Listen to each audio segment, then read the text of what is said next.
Think, Try, Transform. Folge 7. Ask Us Anything. Der Podcast zum Ruhr Innovation Lab mit Professor Manfred Bayer, Rektor der TU Dortmund, und Professor Martin Paul, Rektor der Ruhr-Uni in Bochum. Und Ask Us Anything ist das Programm heute. Wir haben ja bereits 6 Folgen gehabt, wo wir über Inhalte gesprochen haben, über Exzellenzcluster, über Pläne und so weiter. Und jetzt sind wir an dem Punkt, wo wir über das sprechen können, auf das wir so lange hingefiebert haben. Über die Begehung, die vor einigen Tagen, einer Woche hier stattgefunden hat. Und da sind wir jetzt ganz neugierig. Wir haben ganz viele Fragen bekommen von Ihnen und euch als Zuhörerinnen und Zuhörer, die wir jetzt loswerden wollen. Vielleicht die erste Frage, Herr Paul. Was war das Erste, was Sie gemacht haben, nachdem die Begehung beendet war? Ja, was wir unmittelbar nach dem Ende gemacht haben, wir haben alle, die direkt beteiligt waren, das waren ja fast 300 Leute, ins Co-West eingeladen für Currywurst und Bier. Und danach habe ich mich ins Bett gelegt und habe 12 Stunden geschlafen. Okay. Wie war es bei Ihnen, Herr Bayer? Haben Sie noch aufgeräumt oder?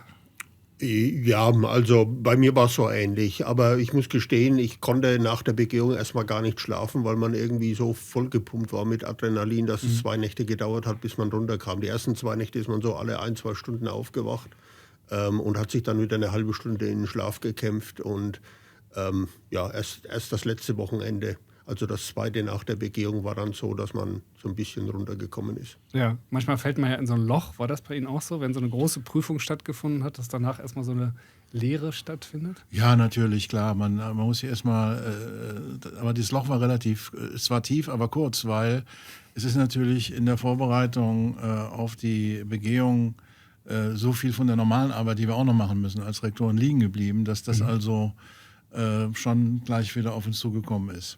Genau, also das kann ich nur bestätigen. Ich hatte den Eindruck, dass wir so ein bisschen Schonfrist hatten, genau bis zu dem Tag, an dem die Begehung zu Ende war. Und dann am Tag darauf habe ich eine unglaubliche Anzahl von E-Mails bekommen mit Wünschen, Anträgen, die Leute sich offenbar für den Tag aufgespart hatten und die sie uns dann um die Ohren gehauen haben. Und da arbeiten wir noch dran. Okay. Der große Tag.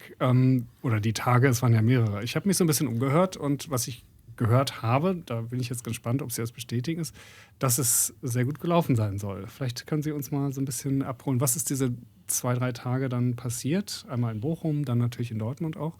Was haben Sie da gemacht? Ja, das war ein wahnsinnig intensives Programm. Zunächst mal war diese Begehung 3 Tage. Am ersten Tag haben sich die Gutachten untereinander getroffen und ihre Fragen abgestimmt. Dann waren das im Prinzip 1,5 Tage vor Ort, wo sie dann mit insgesamt über 100 Leuten gesprochen haben. Also ein sehr intensives Programm. Und das war schon natürlich vom Ablauf extrem eng getaktet, aber vor allem war natürlich die Vorbereitung dahin auch sehr aufwendig. Man muss das natürlich gut strukturieren. Es hat einen hohen Ritualcharakter, muss man schon fast sagen. Aber wie gesagt, was mich, und ich glaube, ich spreche auch für Manfred, beeindruckt hat, dass die beiden Unis, die standen ja wie eine Eins, es war eine unglaubliche Teamerfahrung und hat uns auch unglaublich nochmal mit diesem Prozess näher aneinander gebracht. Okay. Können Sie vielleicht ein bisschen schildern, Herr Bayer, wie das genau ausgesehen hat? Gab es Kutschen, die vorgefahren sind? Wie wurde der da empfangen? Es gab ja sogar noch in Dortmund ein Sportereignis, das nicht ganz klein war auf dem Campus. Also wie ist das genau abgelaufen? Ja, von Pferdekutschen haben wir jetzt abgesehen, aber natürlich, um nach Dortmund zu kommen oder auch zu den anderen Punkten in Bochum, haben wir Busservice bereitgestellt. Es war sowohl für die Leute auf unserer Seite ein unglaublich intensives Programm, aber auch für die Gutachtenden, muss man wirklich sagen. Für die vermutlich sogar noch härter als für uns, weil die ja oftmals, wenn es für uns zu Ende war, am Abend noch Besprechungen hatten.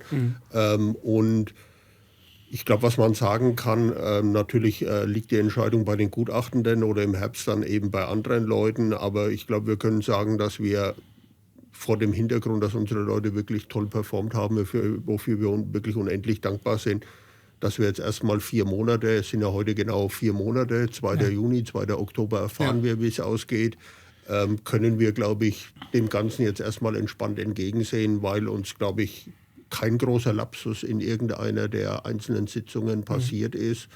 Und wir zumindest den Eindruck hatten, dass die Gutachtenden und alle anderen Beteiligten einigermaßen zufrieden waren. Mehr kann man, glaube ich, gar nicht sagen. Und jetzt liegt es nicht mehr in unseren Händen, aber wir können uns zumindest 4 Monate so fühlen, dass wir hoffnungsfroh dem 2. Oktober entgegenblicken können. Ja, also da drücken wir natürlich total die Daumen. Sie haben die Sitzung gerade angesprochen. Wie läuft so eine Sitzung ab? Dann hat man so einen Raum gemietet und dann trifft man sich? Nee, also zunächst mal haben wir den Rat des Wissenschaftsrats befolgt. Der hat gesagt, das ist schon ein dichtes Programm. Kommt bitte nicht auf die Idee, das jeden Tag woanders zu machen, sondern wir haben uns hier auf das Veranstaltungszentrum, das es hier an der Ruhr-Uni ja gibt, unter der Mensa, das für solche Dinge sehr gut geeignet ist. Da fand das Ganze statt. Da gibt es auch genug dann Räume für verschiedene kleinere Gruppen und so weiter. Und dann begann das Ganze eben mit einem halbstündigen Vortrag von Manfred Bayer und mir, wo wir in einer halben Stunde diesen Antrag vorstellen mussten. Und da ging es dann los mit 90 Minuten, also 1,5 Stunden Fragen. Nicht nur an uns, sondern eben auch an viele Leute, Dekaninnen, Dekane, Clustersprecherinnen, Studierende, das haben wir dann auch als Gruppe beantwortet, ne? Weil das ja immer ganz wichtig ist. So ein Antrag scheitert schnell, wenn dann das nur ein Rektorenhobby ist. Aber es war wirklich auch eine große Gruppenleistung, weil wir da eigentlich gar nicht viel mehr in der Diskussion haben wir das eine oder andere natürlich beantworten können, weil die Frage direkt an uns gestellt war. Aber das war eine tolle Gruppenleistung auch von allen Beteiligten. Kam da Überraschendes, also was so gar nicht erwartet wurde? Ist auch positiv? Also eigentlich hatten wir keine richtig großen Überraschungen, weil wir natürlich in den Vorbereitungen uns überlegt haben, welche Fragen können gestellt werden. Wir sind ja auch alle auch manchmal auf der anderen Seite des Tisches als Gutachtende. Und ich war ja vor 7 Jahren auch selber Gutachter in der Exzellenzstrategie. Also insofern haben wir da, glaube ich, 90% der Fragen ganz gut auch vorher schon abgedecken können in der Vorbereitung. Wir waren so gut vorbereitet, dass wir uns sogar einige Fragen ausgedacht haben, die hinterher gar nicht adressiert wurden. Aber die verrate ich jetzt nicht. Okay, die haben Sie sich dann nicht selber noch gestellt? Nee. Das waren noch Fragen. Nein, aber machen eigentlich alle so, dass man natürlich da das auch gut vorbereiten muss, und es war halt wichtig, dass eben, wie ich schon sagte, nicht jetzt ein Projekt der Rektoren ist, sondern auch ein Projekt der beiden Universitäten. Und das kam, glaube ich, ganz gut rüber in der Session. Und das Schönste unmittelbar danach war in der Tat nicht mehr proben zu müssen, weil wir haben, glaube ich, so viel geprobt, dass es uns echt zum Hals raus. Ja, und der Klassiker war natürlich, dass teilweise waren die Proben, weil war furchtbar. Also unser erster Vortrag, da hätten die fast mit Tomaten geworfen. Aber wie gesagt, man muss zur richtigen Zeit pieken und das haben wir auch wirklich gemacht. Perfekt.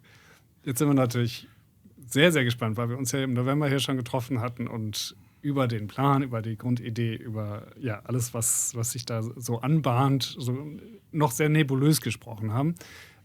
Jetzt dürfen wir ja so ein bisschen mehr auch gucken, was die eigentlichen Inhalte sind. Da sind wir natürlich total gespannt. Wir wissen nicht, was Sie davon jetzt heute hier präsentieren möchten, aber vielleicht können Sie uns noch mal so ein paar Leitlinien geben von dem, was Sie da den Gutachtern präsentiert haben über das Ruhr Innovation Lab und vielleicht die Sachen, die Ihnen besonders wichtig erschienen sind, so als Merkmal, die vielleicht ganz speziell für Dortmund-Bochum in einem Antrag herausstechen. Ja, also an das anknüpfend, was wir im November gesagt haben, wir waren uns ja, glaube ich, sehr schnell einig, dass wir im Vergleich zu klassischen Universitäten, die eine gewisse Tradition aufweisen, einen anderen Antrag stellen wollten als das, was man vielleicht von einer schon existierenden Exzellenzuniversität, die ein paar Jahrhunderte schon unterwegs ist, erwarten würde. Wir kennen natürlich die Anträge unserer Konkurrenten nicht, aber wir vermuten mal, dass bestimmte Unis natürlich allein auf die Forschungsexzellenz gesetzt haben. Und wir hatten ja gesagt, das ist eine unserer Säulen. Klar, es geht um die Exzellenzstrategie, da müssen wir auch zeigen, dass wir gut sind. Und wir haben aber dann ganz bewusst daneben eben eine zweite Säule gesetzt, wo wir gesagt haben, es geht um Co-Creation, das, was man früher Transfer genannt hätte, mit allen Aspekten. Unsere Ergebnisse, wo immer relevant, wir machen natürlich auch exzellente Grundlagenforschung, für die ein Transfer vielleicht schwierig ist, aber wo immer sich ein Ergebnis anbietet, wollen wir das auch in die Gesellschaft bringen, sei es nun wirtschaftlich über eine Start-up-Gründung beispielsweise, sei es als Ergebnis in eine existierende Firma bringen oder sei es ein Ergebnis, wo andere Mitglieder der Gesellschaft davon profitieren können. Und da hatten wir diesen Begriff der Quintuple Helix geprägt, wo wir eben versuchen, alle Teilnehmenden oder alle Gruppen der Gesellschaft mitzunehmen, also neben den wissenschaftlichen Einrichtungen. Natürlich die Verantwortlichen in Verwaltung und Regierung, natürlich die Zivilgesellschaft, natürlich auch die Wirtschaft und als 5. Thema dann eben die Umwelt, ein ganz wichtiger Faktor. Und da sind offensichtlich Gruppen dabei wie Zivilgesellschaft, wo es vor allem auch darum geht, sozial relevante Ergebnisse in die Gesellschaft zu bringen oder unsere Information oder unser Wissen in Zeiten von Desinformation eben auch möglichst effizient in die Gesellschaft zu tragen. Und ich glaube, diese Balance zwischen den beiden Säulen, das ist schon was Besonderes. Und wir hatten dann ja noch 3 verknüpfende Elemente zwischen den beiden Säulen. Genau, also wir haben gesagt, eigentlich, was wir, um das erfolgreich zu machen, gibt es eben 3 Enabler, nennen wir das. Eine ist Talent. Wie können wir vom Gymnasium bis fast schon bis zur Rente Karriere, Talente fördern auf allen Ebenen, auch außerhalb der Universität und in der Universität. Zweitens, dass wir das Thema akademische Kultur angesprochen haben. Wie wollen wir eigentlich zusammenarbeiten, gerade in Zeiten der zunehmenden Polarisierung? Wie gehen wir mit der Offenheit in die Gesellschaft um? Was bedeutet das Thema Demokratieverständnis auch für unser Ausbildungs- und Studienprogramm? Der letzte Punkt, der ist besonders wichtig, denn es handelt sich ja hier um ein Konsortium. Ne? Es gab 11 Anträge in dieser Runde, davon 4 Konsortien. Wir waren eins davon und das ist der Frage strukturelle und operative Integration. Und das ist auch das, wo wir uns sehr deutlich positioniert haben. Ein Schlagwort in unserem Antrag war vom Cooperation to Integration. Also wir wollen einen Schritt weitergehen von reiner Kooperation, Zusammenarbeit, wie zum Beispiel in einem Projekt, in wirklich integratives Denken, wie wir Strukturen zusammen nutzen. Zum Beispiel gibt es ein Programm, das heißt Open Labs, gemeinsame Labore nutzen, gemeinsame Karrierewege entwickeln. Und es gibt so eine Bandbreite Kooperation, da arbeitet man zusammen und wenn das Projekt rum ist, geht wieder auseinander. Und das am anderen Extrem ist, dass man sagt, wir wollen fusionieren, wir wollen die Unis zusammenlegen. Das wollen wir auf keinen Fall. Okay, das aber wir wollen eine Frage. Ja, natürlich. Nein, auf keinen Fall. Dann entsteht ja ein Monstrum und dann ist man 10 Jahre, und ich habe lange in Berlin an einem sogenannten Fusionsprodukt gearbeitet.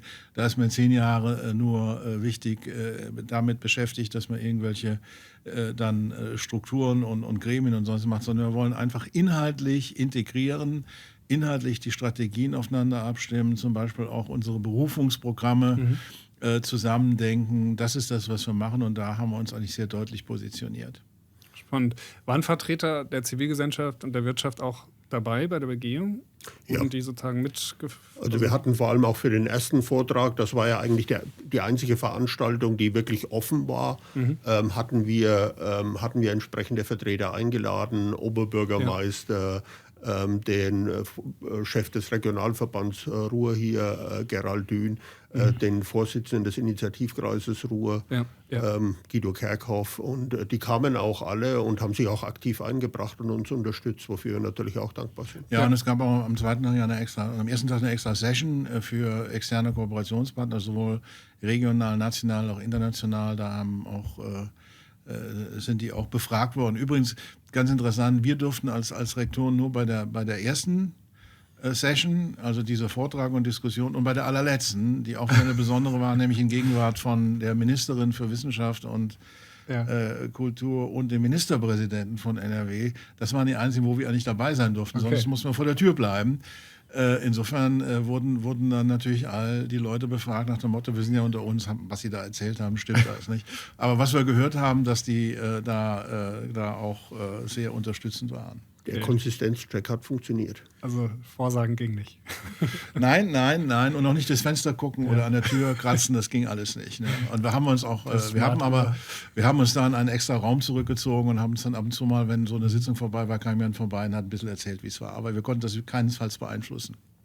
Total spannend. Was wäre denn, wenn? Jetzt gehen wir mal aus, dass es im Oktober eine gute Nachricht gibt, dann sehen wir uns ja auch hier wieder, dann werden wir auch darüber sprechen, wie die Nachricht aufgenommen ist. So habe ich es zumindest vernommen, dass wir dann nochmal einen Recap machen. Und zwar ganz egal, wie die Nachricht ist. Ne? Ja, genau. Das ist ja vollkommen klar. Das ist ja auch so ein bisschen der Ansatz gewesen, das hatten Sie ja auch schon in der ersten Folge gesagt, dass ganz viele dieser Ideen, egal wie es jetzt kommt, mit der Exzellenzentscheidung, umgesetzt werden sollen, weil es tatsächlich eine echte Kooperation und Integration ist und nicht jetzt quasi nur, wie hatten Sie es genannt, Beutegemeinschaft, glaube ich, war das Wort, was Sie da genannt haben. Was man nicht sein will. Eben, was man nicht sein möchte, genau.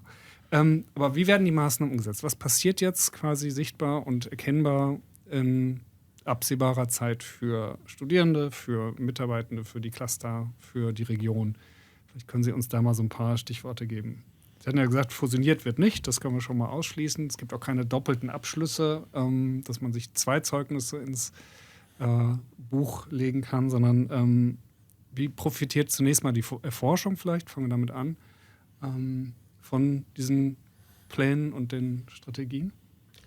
Ja, also bei Forschung, es gibt ganz viele Aspekte. Also ein Aspekt ist, dass wir Maßnahmen vorsehen, wo beispielsweise neue Professuren berufen werden, auf Themen, die vielleicht in unseren Fakultäten, die ja doch so ein bisschen ein geschlossenes System sind, einfach noch nicht abgebildet sind. Und wenn wir einfach wahrnehmen, dass da ein neues Feld entsteht und finden eine geeignete Person dafür, dann können wir über diese Maßnahme die Person zu uns holen und so ein bisschen auch unser Forschungsportfolio aktuell up-to-date halten.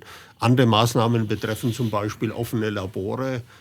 Es ist ja immer schwieriger heutzutage und wird immer aufwendiger und immer teurer, beispielsweise Geräte, die wirklich dem absolut Top-Stand entsprechen, anzuschaffen und auch das entsprechende Personal zur Verfügung zu stellen. Und ich glaube, bisher war es oftmals an deutschen Universitäten so, dass jede Universität für sich versucht hat, ein entsprechendes Gerät anzuschaffen. Und am Ende ist es, das ist ja ganz oft der Fall, Betriebskosten hat man nicht wirklich bedacht, ob man das wirklich das absolut qualifizierte Personal hat man nicht bedacht. Und das wollen wir jetzt halt homogenisieren. Wir wollen aus Dortmund heraus den Bochumer Kolleginnen und Kollegen eben auch unsere Infrastruktur zur Verfügung stellen, sodass die sie vielleicht nicht anschaffen müssen, absolut entsprechend und umgekehrt. Und das gibt uns die Möglichkeit, vielleicht auch wieder Geräte anzuschaffen, die wir so nicht noch haben. Und vor allem für mich ist immer ganz wichtig die Qualifikation des Betriebspersonals, dass wir da eben auch entsprechend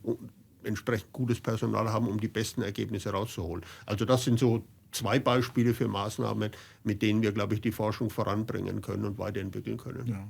Naja, die Frage war ja, was machen Sie sowieso? Und ich denke, dass wir jetzt nicht warten und Däumchen drehen bis zum 2. Oktober, sondern es gibt eine ganze Reihe von Projekten, die einen sozusagen sowieso Effekt haben, wenn ich das so sagen darf, und die wir voranbringen. Dazu gehört zum Beispiel ein abgestimmtes Karrierekonzept, wo wir, glaube ich, relativ, Sie kennen ja alle die Diskussion, ich bin Hanna und so schwierig an der Uni Karrieren zu planen, dass wir jetzt also gemeinsam ein Konzept entwickelt haben mit 6 differenzierten Karrierewegen, die sehr transparent sind, dass also jede Person, die dann zum Postdoc hier an die Uni kommt, auch genau weiß, in welche Richtung es gehen kann, welche Möglichkeiten es in der Universität gibt. Das werden wir sowieso machen und einführen und so ist es. Gibt ganz viele Bereiche.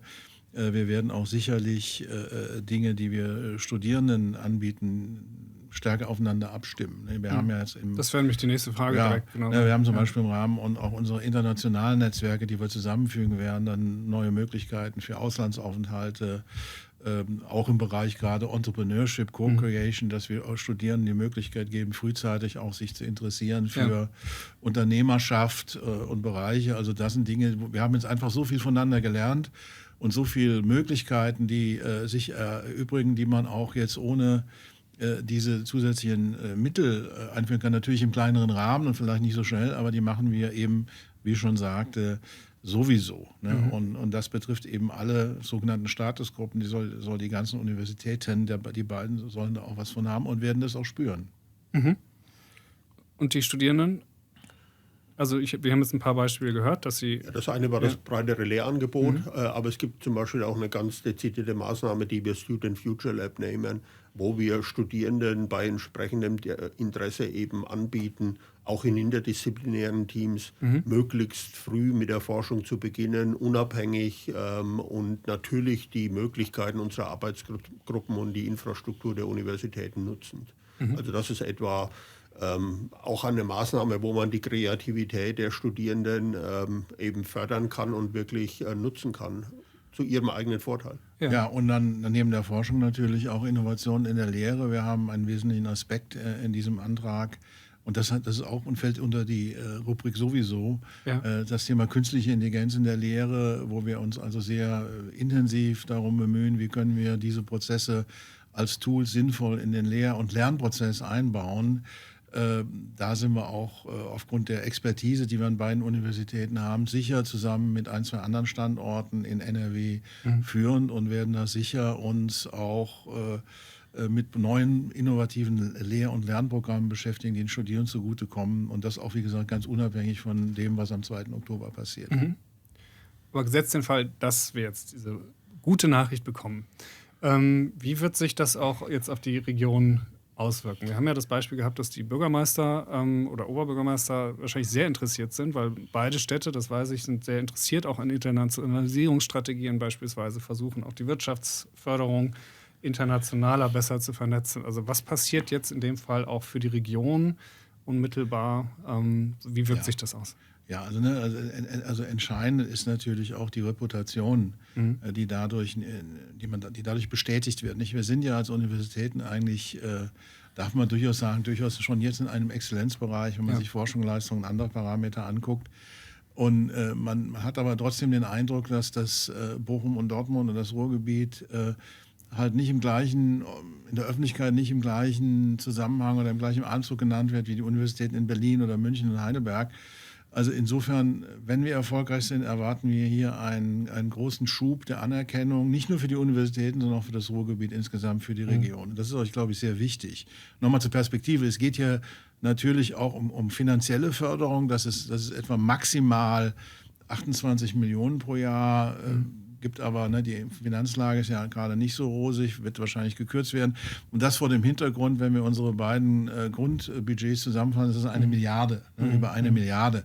Also mit dem Geld können Sie nicht die ganzen Unis umbauen. Sie können Pilotprojekte machen, aber Sie kriegen dann natürlich auch die Anerkennung, die man aus unserer Sicht verdient hat, auch hier. Und das wird natürlich die ganze Region beflügeln. Ne? Es ist ja so, dass die Universitäten auch schon wesentlich an dem Wandel des Ruhrgebiets beigetragen haben, aber da kann man dann sozusagen eine weitere Raketenstufe, wenn ich es mal so sagen darf, zünden. Und darauf setzen wir uns auch so ein, weil es auch, glaube ich, sehr wichtig für die Region ist. Absolut. Ja. Beide Universitäten haben ja schon zentral, wie eben schon gesagt, zum Strukturwandel beigetragen. Hier in Bochum, Mark 51.7, war ganz entscheidend, dass die Universität da mitgewirkt hat. Und wir stehen ja gerade in der Phase, wo wir sehen, dass traditionelle Industrien, traditionelle Wirtschaftsbereiche leider wegbrechen und wir eben schnell was anderes aufbauen müssen, um den Wohlstand und damit auch die Stabilität der Gesellschaft einigermaßen aufrechtzuerhalten. Und gerade unsere Aktivitäten da in Sachen Entrepreneurship werden dazu einen entscheidenden Beitrag leisten. Hier in Bochum ist es Mark 51.7, in Dortmund ist es der Technologiepark oder Phoenix West, wo wir gezeigt haben, dass wir eben dazu beitragen können, dass die wirtschaftliche Lage einigermaßen stabil bleibt oder dass ein erfolgreicher Wandel gelingt. Jetzt haben wir hier den Wirtschaftsfaktor, wir haben den Reputationsfaktor, wir haben auch den Migrationsfaktor, dass wir Spitzenkräfte hier holen können. Das haben wir auch schon in den Folgen gesehen mit CASA und Resolve, was für ein Magnet das sein kann, wenn man tatsächlich solche Cluster jetzt in dem Fall hat, die tatsächlich international wirklich so der Place to be sind. Jetzt haben wir aber das wichtige Stichwort Demokratisierung ja in Ihrem Konzept gehabt, was ja nochmal in einen ganz anderen Bereich geht. Sie haben es jetzt mehrfach auch angedeutet. Und wir haben ja politisch manchmal oder bisweilen in manchen Bundesländern sogar sehr prekäre Situationen, nämlich dass es auch nicht demokratische Kräfte gibt, die eventuell Regierungsverantwortung übernehmen können. Inwiefern ist da so eine Initiative auch ein ganz starkes Tool? Also nicht nur ein Signal, sondern tatsächlich etwas, was sich dann auch als wehrhaft gegen Übernahmen durch demokratiefeindliche Institutionen und so weiter darstellen kann. Ich kann anfangen. Also das ist natürlich, wir haben ja eines unserer Programme heißt Wohlstand und Werte. Und Werte sind ganz wichtig. Das hat zwei Aspekte. Der erste Aspekt, dass wir glauben, wir sind ja hier an den Universitäten und bilden die Bürgerinnen und Bürger der Zukunft sozusagen aus. Und da reicht es heutzutage, glaube ich, nicht, dass man sozusagen in seiner Disziplin, in seinem Fach natürlich viel gelernt hat, sondern man muss ja auch dann, um dieses aktive Bürgertum zu leben, für die Region ja auch wahrscheinlich gewappnet sein, mit diesen Dingen umzugehen. Das heißt, wir werden da eine Reihe von Aktivitäten anbieten, um Diskussionsforen zu haben. Wie gehen wir mit bestimmten Herausforderungen um? Wie diskutieren wir kontroverse Themen? Wie erklären wir Wissenschaft? Ja, das ist ein wichtiges Thema. Und ein zweiter Aspekt, vielleicht kannst du das zu sagen, ist natürlich, dass wir auch einen Aspekt haben, das ist auch für uns Co-Creation und Transfer, dass wir uns auch natürlich mit den Elementen dieser Quintuple Helix in sogenannten Regional Development Labs beschäftigen wollen. Wie können wir auch Gesellschaft und Uni näher aneinander ranbringen? Ne? Ein weiterer Aspekt dabei ist natürlich Wissenschaftskommunikation. Wir erleben ja, dass es eben Kräfte gibt in den USA, die Wirkung von Impfungen wird in Frage gestellt oder sogar irre Dinge behauptet, was man tun müsste, um sich zu schützen. Wir erleben das beim Klimawandel, dass bestimmte Einflüsse von CO2 beispielsweise einfach negiert werden. Und deshalb wollen wir beispielsweise auch ein Werkzeug aufbauen, wo wir mit KI-Werkzeugen den Informationsbedarf der Gesellschaft abfragen und dann eben entweder in unseren beiden Universitäten oder in unseren Partnerinstitutionen, beispielsweise die Universität Duisburg-Essen oder die umliegenden Max-Planck, Leibniz, Fraunhofer-Institute und so weiter nachschauen, ist da entsprechendes Wissen da, sodass wir diesen Informationsbedarf aufgreifen können und eben solide Informationen bereitstellen können, die einerseits gesicherte Ergebnisse darstellt, aber andererseits auch noch Risiken oder Unsicherheiten bei diesen Ergebnissen klar und transparent schildert, damit sich hier wirklich über die Jahre noch mehr Vertrauen in die Universitäten aufbaut und wir eben wichtige Informationen liefern können und damit hoffentlich auch zur Stabilisierung der Demokratie beitragen. Und neben den Inhalten ist das auch, glaube ich, ein sehr gutes Beispiel, um wirklich zu beweisen, dass dieses Konsortium, dieses Zusammengehen eben auch einen echten Mehrwert bildet. Nicht 1+1 ist 2, sondern 3, weil in Dortmund gibt es, glaube ich, die einzige Journalistenausbildung an einer Universität und wir haben das größte medienwissenschaftliche Institut in Deutschland. Und wenn man diese Kompetenz von beiden Seiten in Forschung und Lehre zusammenbaut, dann hat man einen Leuchtturm gebaut, wenn man es wirklich zusammendenkt. Und das passt eben sehr gut zu diesem Programm. Zumal ja der Journalismus in Dortmund eben auch sehr auf Wissenschaftsjournalismus auch nochmal fokussiert ist, was ganz wichtig ist als Zusatzqualifikation, die ja sonst so auch gar nicht. Und unsere Medienwissenschaften haben einen großen Schwerpunkt auf virtuelle Welten, Virtualität und diese beiden Bereiche zusammenzubringen und die haben sich auch jetzt echt gefunden, dann generiert man echt was, wo man nicht sagt, das addiert sich einfach, sondern das ist wirklich exponentiell, was da passiert. Ja. Gibt es denn da Ideen, wie diese Informationen, Sie hatten gesagt, die werden quasi abgerufen und werden auch zur Verfügung gestellt, wie das Stichwort Wissenschaftskommunikation auch in die Öffentlichkeit gebracht wird? Gibt es da auch schon Pläne? Ja, es gibt natürlich diesen Bereich Citizen Science und das machen wir an beiden Orten. Wir haben ja hier in Bochum dieses Haus des Wissens, das entsteht gegenüber dem Rathaus. Dort werden natürlich auch solche in der Öffentlichkeit solche Themen stattfinden, sogenannte City Labs. Parallel gibt es das in Dortmund, dass man eben diese Themen nicht nur in wissenschaftlichen Zeitschriften, sondern auch populärwissenschaftlich im Dialog. Co-Creation heißt ja auch, dass man nicht nur was erzählt, sondern auch mal hört, was sind die Bedürfnisse. Dass man solche Orte schafft in den Innenstädten, sowohl in Dortmund als auch in Bochum, um diesen Dialog auch in einen adäquaten Rahmen zu bringen. Ja, auch in Dortmund hat sich ja die TU dazu entschlossen, noch stärker in die Innenstadt zu gehen, direkt am Alten Markt, wo früher das Rathaus stand, in der Tat. Ja.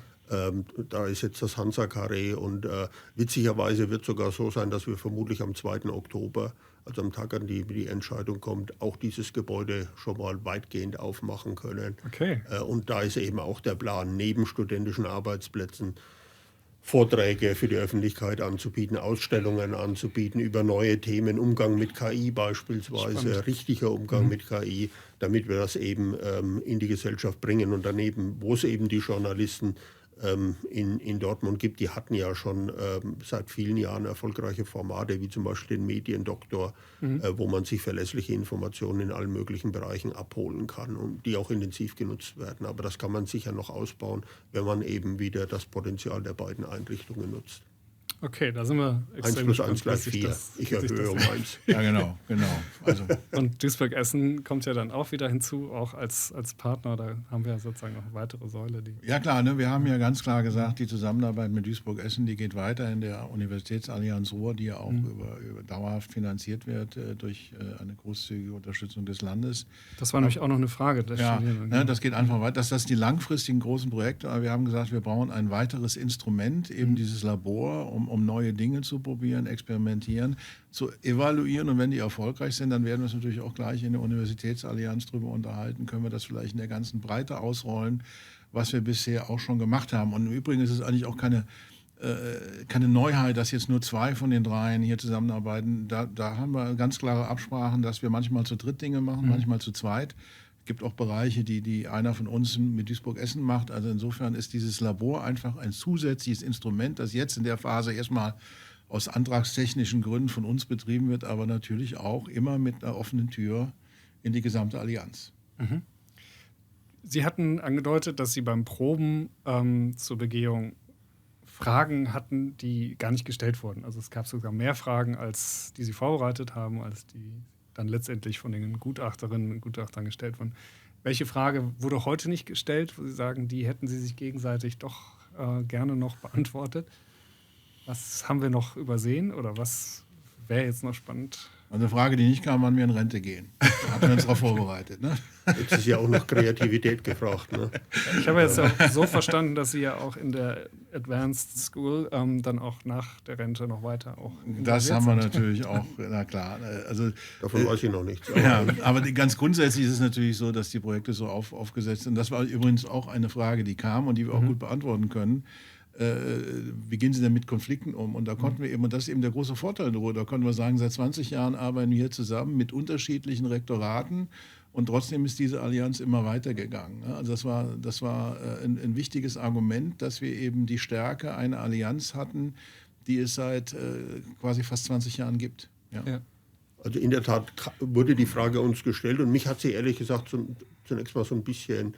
Ich habe sie gar nicht als so relevant empfunden. Gerade wegen dem, was Martin Paul eben gesagt hat. Ja, es war am Beginn des Prozesses, als wir damit angefangen haben, schon so, dass unsere Universitäten so ein bisschen zögerlich waren. Aber dann hat so eine Dynamik eingesetzt. Und das hat dann eben wirklich kulminiert in der Begehung, wo die beiden, egal, wir sind ja auch gar nicht mit Namensschildern Dortmund oder Bochum angetreten oder sowas, sondern da stand einfach nur Ruhr Innovation Lab drauf und man hatte wirklich so ein Gemeinsamkeitsgefühl und wirklich auch den Eindruck, die stehen alle dahinter, was wir vorhaben und unterstützen das. Denn egal, was die 2 Spinner an der Spitze sich ausdenken, ohne die Truppen geht es ja nicht, die uns unterstützen, die auch Ideen generieren. Und ich glaube, da sind wir auf einem guten Weg und überlegen auch jetzt schon, was können denn wir bis zum 2. Oktober noch machen und umsetzen, damit man wirklich auch nach außen vermittelt, die meinen es echt ernst.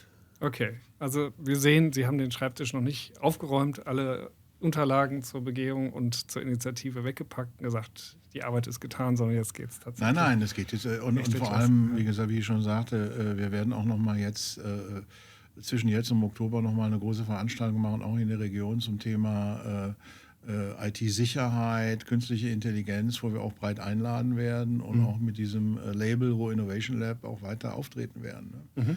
Auch das übrigens immer in guter Abstimmung mit den Kollegen von der Universität Duisburg-Essen. Sehr spannend. Abschlussfrage. Was behalten Sie in Erinnerung, wenn Sie später gefragt werden, wie war das damals bei dieser Begehung, bei der Begutachtung? Was ist die Geschichte, die Sie vielleicht dann erzählen? Also erstens mal ein tolles Gefühl, dass die universitäre Gemeinschaft wirklich als Einheit aufgetreten ist. Das war, meine ich, das hier von Rektoren zu der Professorin, zu den Studierenden bis hin zu den Leuten aus der Technik, die hier wirklich Großartiges geleistet haben, bis hin zu den Hausmeistern. Man hat das wirklich als Einheit empfunden. Und das müssen wir, glaube ich, auch bewahren, weil das ist ganz wichtig. Nicht? Ich habe früher schon immer gesagt, die wichtigste Person an der Uni sind eigentlich die Pförtner, weil die siehst du als erstes. Ne? Und das hat mich extrem bewegt, dass diese, jetzt wollen wir alle gemeinsam das erreichen. das war für mich etwas, das ich auf alle Fälle mitnehmen werde in die Zukunft. Sehr schön. Und ich würde eigentlich nur noch die Dynamik, weil man hat irgendwie die letzten Jahre und jetzt besonders eine unglaubliche Beschleunigung an beiden Einrichtungen, zumindest an meiner gemerkt. Ja, also die Leute haben wirklich erkannt, wie groß der Mehrwert ist und was man vor 3 oder 4 Jahren uns vielleicht noch abgesprochen hätte, das kriegt ihr nie hin. Das läuft jetzt auf einmal und die Leute kommen proaktiv auf einen zu und wir wollen das jetzt zusammen machen und das finde ich, also diese Kombination von wir machen es zusammen und mit einer unglaublichen Dynamik, das kann man, glaube ich, vielleicht irgendwann seinen Enkeln erzählen oder ja. Ja, aber auch, mich hat ein Professor angesprochen der Ruhr-Universität unmittelbar nach der Begutachtung, hat mir gesagt, egal wie es wird, die Tatsache, dass ich in den letzten Monaten intensiv Kontakte suchen konnte mit Dortmunder Kollegen, die ich nicht kannte, haben meine eigene Forschung um 10 Jahre weitergebracht. Ja. Ne? Ja. Und natürlich, was uns natürlich unbedingt auch noch in Erinnerung, das musst du gleich nochmal sagen, ist natürlich das Einhorn. Das war mein Abschlusswort, schade. Was hat es mit Einhorn auf sich? Naja, wir wollten das Ganze ja irgendwie so darstellen, dass wir eben Ideen generieren, auf die andere vielleicht hoffentlich nicht kommen. Und ich glaube, das geht auf Eva Brost zurück, wenn ich mich richtig erinnere, die einfach, Neuhochdeutsch heißt das ja Out-of-the-Box-Ideas und die dafür einfach ein Symbolbild generieren wollte. Und dann kam sie mit diesem Einhorn um die Ecke, das eben so groß war, dass es in irgendwelche Schubladen nicht reingepasst hat. Und wir hatten, glaube ich, am Anfang durchaus auch kritische Rückmeldungen, aber während der Begehung kam das eigentlich wirklich gut an. Und das soll ja jetzt sozusagen auch das Maskottchen des Ruhr Innovation Labs werden. Und egal, ob wir jetzt am 2. Oktober erfolgreich sind oder nicht. Und Das hat sich wirklich als Maskottchen entwickelt. Das war so einfach eine Idee. Es hatte auch einen didaktischen Grund, weil es kam genau in der Mitte des Vortrags. Und wir haben gedacht, auch aus eigener Erfahrung, wenn so Gutachten kommen, die gerade aus Australien eingeflogen sind, sind wahrscheinlich müde, dass man dann vielleicht nochmal so einen visuellen Reiz setzt. Und das ist auch gelungen, glaube ich. Ja, und ich meine, das war ja dann bei der Begehung mit Helium gefüllt, sodass es schön schwebt. Ja, und ich muss sagen, die Qualität des Einhorns spiegelt das wider, was wir künftig abliefern wollen. Weil ich habe mir so ein Teil geklaut und mit nach Hause genommen. Und man kennt das ja von Helium-Luftballons. Ja. Typischerweise machen die nach 1, 2 Tagen schlapp und sinken auf den Boden. Meines schwebt auch nach 2 Wochen noch unter der Decke und zeigt darauf, weist darauf hin, das, was wir hier machen, ist echt nachhaltig. Und ich glaube, das ist ein gutes Zeichen. Ne? Absolut, absolut. Das ist ein gutes Zeichen, ja. Auf jeden Fall, so entstehen Symbole und wir haben gehört, es gibt ein neues Symbol für die Exzellenzinitiative, die gemeinsame der TU Dortmund und der Uni Bochum, das Einhorn. Aber ganz viele andere Punkte auch. Wir sind extrem gespannt, wie es jetzt weitergeht natürlich und wir freuen uns sehr, dann uns im Herbst wiederzusehen zu der Folge, die dann das Ganze abschließt.